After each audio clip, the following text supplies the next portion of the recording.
Đây là tham quan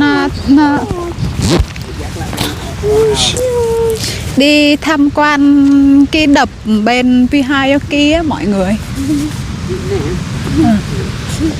Hôm nay gia đình mình đi sinh nhật cô Benjamin á.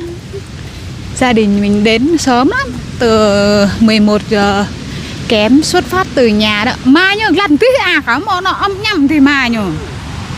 Wow, đẹp quá nhờ. Cái đập này đẹp nhờ.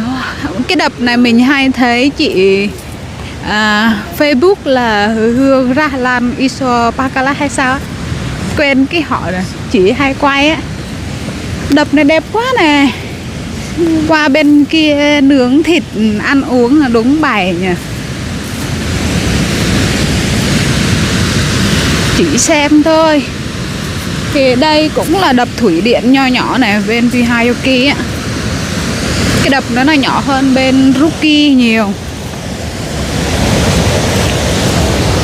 Nước nó chảy xiết lắm mọi người ơi. Hả? Ghét. Bên kia kìa, ta còn làm ghế, bàn với lại cái chòi để nướng thịt nữa. Wow, lạnh lắm. Ở đây lạnh nè. Dạ gần tí tí hèm nè.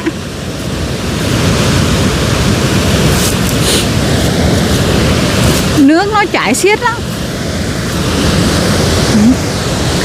Nước chảy xiết lắm nè mọi người ơi. Bởi vì ở bên Phần Lan á, chỗ mình nhá, vừa mới mưa nguyên một tuần luôn. Trời vừa mới tạnh ngày hôm qua với hôm nay thôi. Thành ra là nước nó nhiều. Với lại nước nó đục hơn.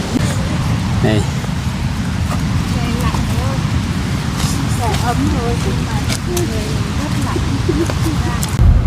Đây, cái đường mòn đây, đấy rồi nè.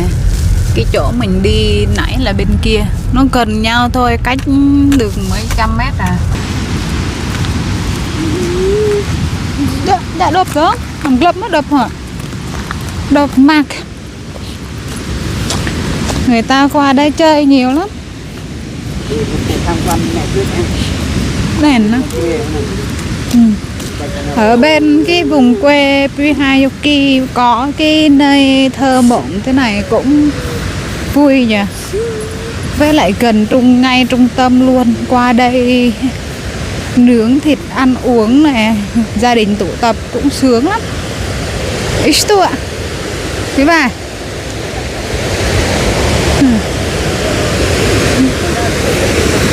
Nè. Tân này, tôi này. Tôi.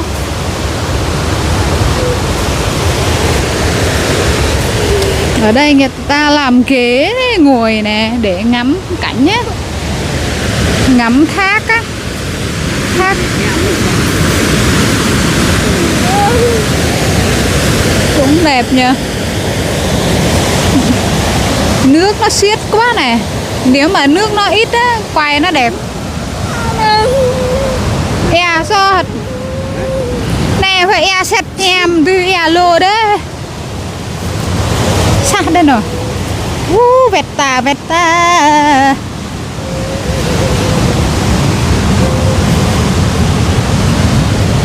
Buồn qua đây ra ngồi ngắm cảnh nè. Ở đây nó sạch sẽ nhờ. Nếu một số vùng khác á, chắc dơ với lại là nhiều đồ uống lon cồn á. Ở đây nó sạch sẽ này, không có rác, không có phế thải luôn á, rất sạch. Istu ạ. Ở đây ngắm cảnh được nè, ngồi đây để chiêu này.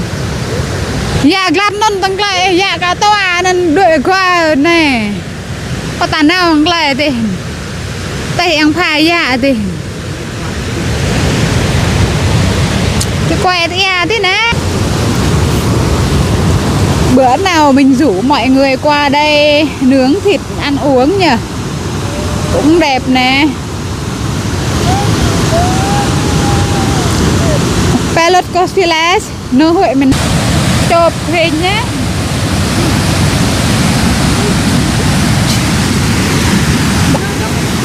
Nước rất nhiều luôn. Ui, dạ ấy. Bụng màu cả la ấy. Chụp rồi mẹ. Thế là em mà chụp ạ. Thế là cắt tới y sản.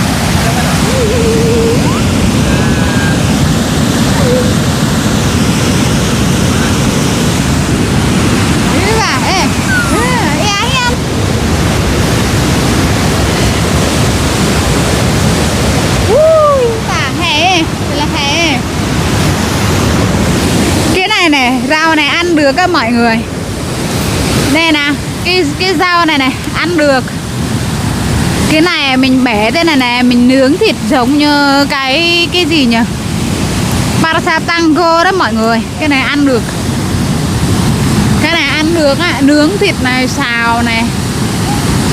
Nhưng mà mình ăn không có ngon. Vị của mình cảm giác là ăn không có.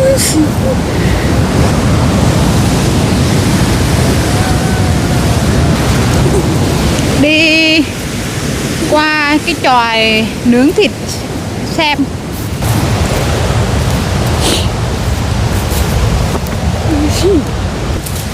Rau cúc nước cả cái gì ấy. Thấy người ta bên nước Đức á, người Việt mình bên nước Đức họ hái ăn nhiều.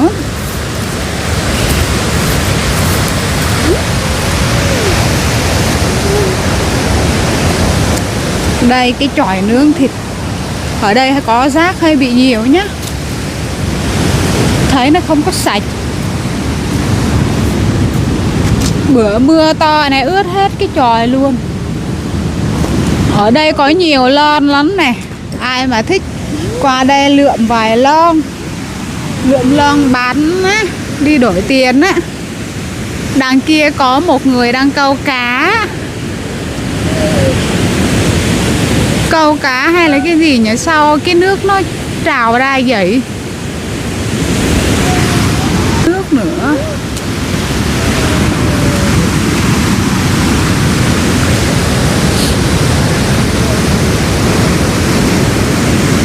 Chắc là ông đang bơm nước á. Nước nhiều quá, nếu nước ít hơn nó đẹp cơ. Nước quá nhiều với lại chảy rất mạnh luôn. Tháng 5, tháng 6, tháng 6. Tháng 7 thôi vậy ta.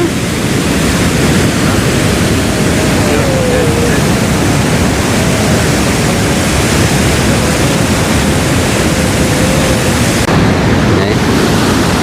Hôm nay gia đình mình đi thăm ở phía hai chỗ kia nhé. Hôm nay là có tiệc sinh nhật con của em bạn nên tranh thủ quay cho mọi người xem nhé. Hai mẹ con đang nghỉ. Đây. Đẹp chưa? Đẹp cho mọi người đấy, quay cho mọi người cùng xem nha. Ngâm cả nhà phía hai chỗ kia nhé. Phong cảnh đẹp lắm.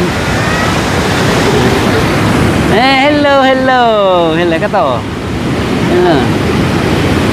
Các tổ hello. Phong cảnh đẹp chưa? Nước chảy xiết. Đó.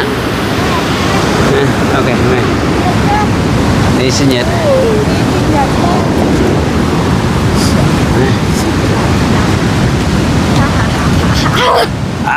Tengah nyot nha.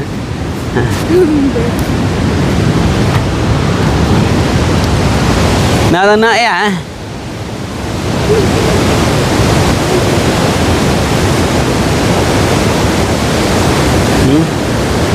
Hai mẹ con đang làm gì nữa đi. Đi chưa? Bên này có bàn ghế luôn nha mọi người. Đây. Mùa hè qua đây chơi nướng thịt này.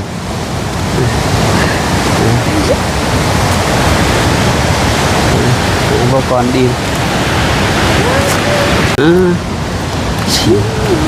Với con mình đi sinh nhật nè. Người ta đã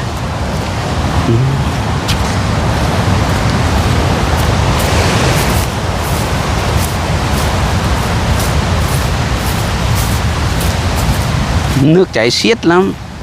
Nếu đây là giữa tháng 6 này đất còn ướt này, chưa khô. Đằng sau hôm qua đây nướng thịt.